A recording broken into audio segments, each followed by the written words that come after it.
malalim eh. Tapos hindi ko alam kung paano. So, subukan natin kung kaya natin gawin. Amazing. So, very, very, very amazing. So, subukan nyo rin ito at samahan nyo ako. Nakita nyo yung yung merong aso, yan eh, damit ng aso.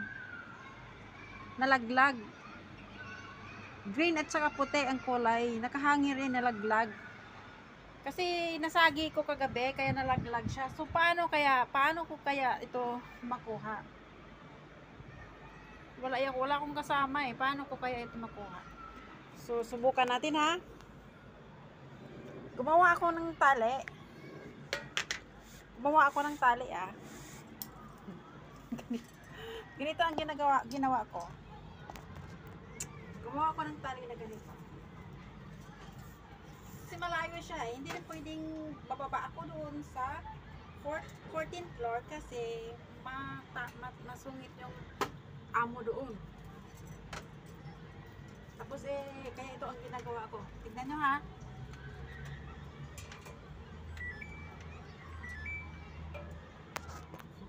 Unti-unti kong hinolog yung low bed. Ay, ito, yan.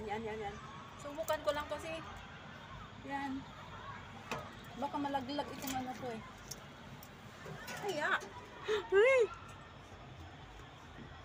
Dumiretso.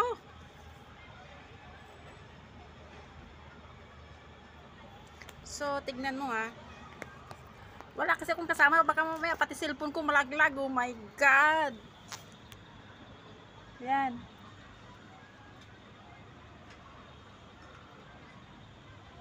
So, amazing moments. Tignan nyo guys. Ayan. Ayan, naano ko na siya. Yan. Yan ha. Nasungkit ko na siya. Nasungkit ko na siya, di ba? Nakita nyo, nasungkit ko. Ayan.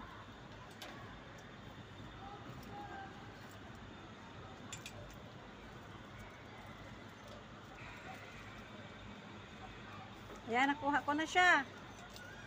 Ayan, nakita nyo? Kuha ko na. Ayan. Woo! Amazing. May nalaglag din dito nung una eh. Paano ko kaya gawin? Kaya ang ginawa ko, ganun nga ang ginawa ko ito.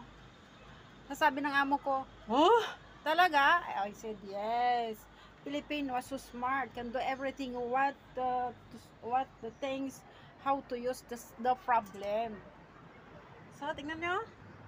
See? So, good job. Thank you. Bye-bye. Have a nice day and God bless.